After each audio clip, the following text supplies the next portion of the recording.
Bu gün biraz blokla çalışma müddəti barəsində biraz danışacağam. Çünki həqiqətən də çox çətin bir dönəmdən keçirəm.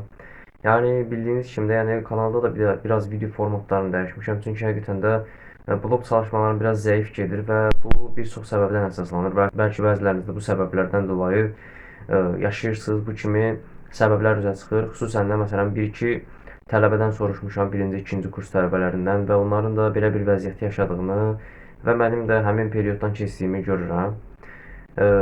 Bu gün bu haqda biraz danışacağam. Yəni blok çalışma ilə bağlı, bəlkə sonda da keçəcəyimiz bəzi tövsiyələr barəsində də danışacağam. Kanalıma xoş gəldin. İlk olaraq buraxılış sonrası mental yorğunluq deyərdim. Bu mental yorğunluq depressiya deyil də daha çox toparlanamamaya oxşayır. Çünki son zamanlarda fikir verirəm ki, istədiyim kimi dərs çalışmıram, istədiyim kimi verimli keçmir günüm.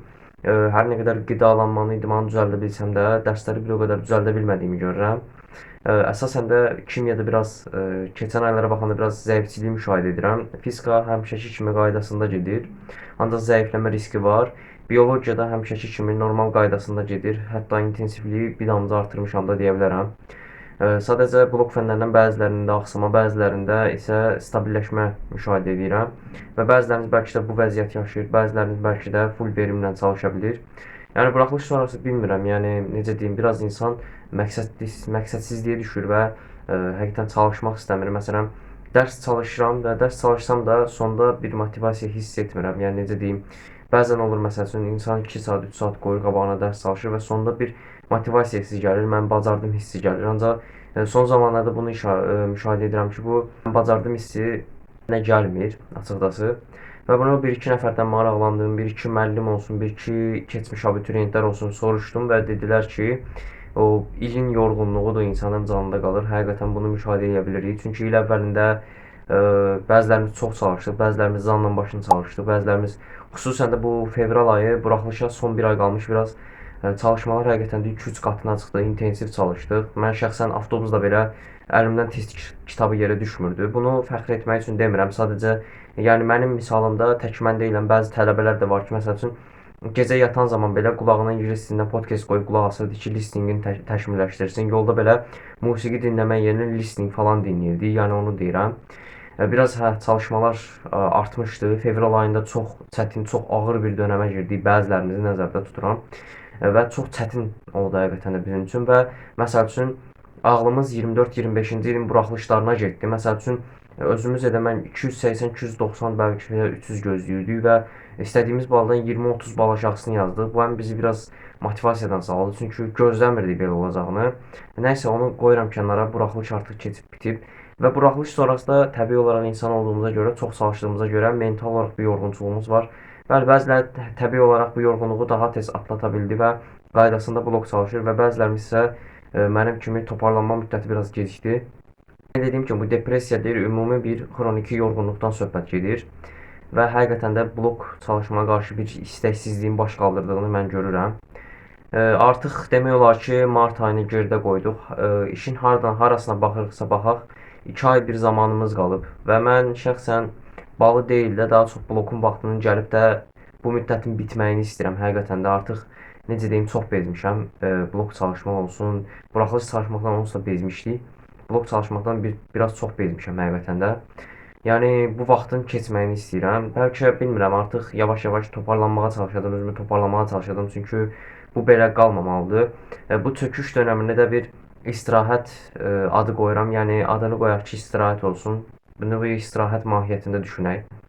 Yəni aprel ayı üçün də ümumi bir təkrar proqramı ilə bağlı bir videolar gələr. Bəlkə xüsusi taktikalar, xüsusi tiyolar gələr. Özümün də hal-hazırda istifadə etdiyim və təcrübə etdiyim bəzi taktikalar var. Düzdür, daha çox müddət istifadə etmədiyimə görə ki, təzə 2-3 həftədir başlamışam onları yoxlamağa. Onları tam tövsiyə edə bilmirəm, amma həqiqətən də yoxlayıb, xüsusən də blok sınağından sonra o haqda bir tövsiyə videosu gələr həqiqətən, onu düşünürəm. Və blokla bağlı video kontenti də çox azdır, video fikri də çox azdır. Yəni çalışmalar da biraz dayandığı üçün blok haqqında da çəkəcək bir çox videom yoxdur və bilirəm ki, çox izləyicilərim də bu haqda gözləyir. Blok haqqında kiminsə bir məsləhət istəsə, kimsə bir çalışma müddəti ilə bağlı videolar istəsə, şərhlər qismində mənə yazar. O haqda bir video çəkməyə, video alındırmağa çalışarıq. Və bu qədər yəni. Buraxılışdan sonrakı yorğunluq, ümumiyyətcə buraxılışı qoyuram bir kənara. Bir mental yorğunluq hakimdir. Yəni bu 11-ci siniflərin çoxunda bir mental yorğunluq hakimdir. Çünki təsəvvür edin ki, biz avqust ayından dərs çalışırıq, avqust ayından. Və bəzilərimiz var ki, məsəl üçün mən 11-ci sinif yayı dincəlmədim. Şəxsən dincəlmədim. Dincəlmədim deyəndə gündə 5-6 saatlıq dərsdən söhbət getmir. Gündə 2-3 saat dərs çalışırdım və paraleldə bir çox şeylə də məşğul olurdum deyə istər-istəməz hətta mən sentyabr ayından yorulduğumu hiss edirdim. Bu da mənim çalışma müddətimə yansıdı. Məsələn, sentyabr, oktyabr ayı demək olar ki, çox az dərs çalışdım. Noyabrdansa toparladım, çox gözəl bir şəkildə başladım. Noyabr, dekabr, yanvar, fevral əla getdi həqiqətən də. Tam istədiyim kimi çalışa bildim. İstər buraxılış, istər blok olsun. Mart ayının da yenə ilk həftəsi onsuz da buraxılışa düşür deyə yaxşı getdi. Mən birinci zona olduğum üçün ikinci həftədə motivasiya gəlib blok çalışmağa başladım və 20-sindən sonra, xüsusən də mart ayının 20-sindən sonra bir geriləmə müşahidə edirəm. Məsələn, dərslərə qarşı daha istəksizəm, daha həvəsim yoxdur. Məsələn, gec yatmaqla da bağlı deyil. Məsəl üçün, dünən hardasa saat 9-da yatmışdım, gecə 9-da yatdım, amma bugün 9-da falan durdum. Yəni 12 saatlıq bir yatmadan söhbət gedir. Bu da istər-istəməz yəni beynin həqiqətən də bir stop deməyinin bir göstəricisi ola bilər. İndi bəziləriniz çıxıb deyə bilər ki, tənbəllik edirsən, bəziləriniz çıxıb deyə bilər ki, istəksizsən, nə bilim, beləsən, eləsən. Ancaq istər-istəməz hər kəsin həyatında bu dönəmlər olur. Yəni sən belə əgər çalışırsansa, əminəm ki, arada bəzən duraqsadığın, bəzən fasilə verdiyin zamanlar oldu, bəzən çalışmadığın zamanlar oldu ki, çalışsaydın 700 bal yığardın əminəm ki. Sadəcə bunu deyə bilərəm. Qısa bir bəziləriniz də maraqlı qaldı deyə, bəziləriniz də məsələn blok çalışma ilə bağlı videolar istəyir deyə belə bir mesaj mənasında bir video çəkdim. Və dediyim kimi yavaş-yavaş özümü toparlamağa çalışacağam. Həm bir mesaj videosu, həm də bir söz vermə videosu kimi olsun. Belə bir şey də. Yəni çalışacağam ki, məsələn, blok videoları həftədə 2 dəfə olsun və ya şəxsi inkişaf bir dəfə olsun. Çünki blok ərəfəsində biraz çalışmaq lazımdır. Yayda inşallah həftədə 3 və ya 4 dəfə şəxsi inkişafla bağlı videolara geri qayıdarıq. Və bir dəqiqə də bilirəm ki, blok çalışma ilə videolar həqiqətən də qızıl dəyərindədir.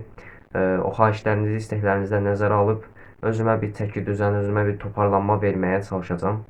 İzlədiyiniz üçün təşəkkür edirəm. Bugün biraz bu müddət haqqında danışdıq. Əminəm bəlkə də çox dediklərimiz üst-üstə düşdü, bəlkə də mənlə razılaşmadım, fərq etmir. Fikirlərim mənə maraqlıdır. Şərhlər qismində fikirlərini yaza bilərsən. Bugünkü videomuz bu qədər idi. Sağ ol.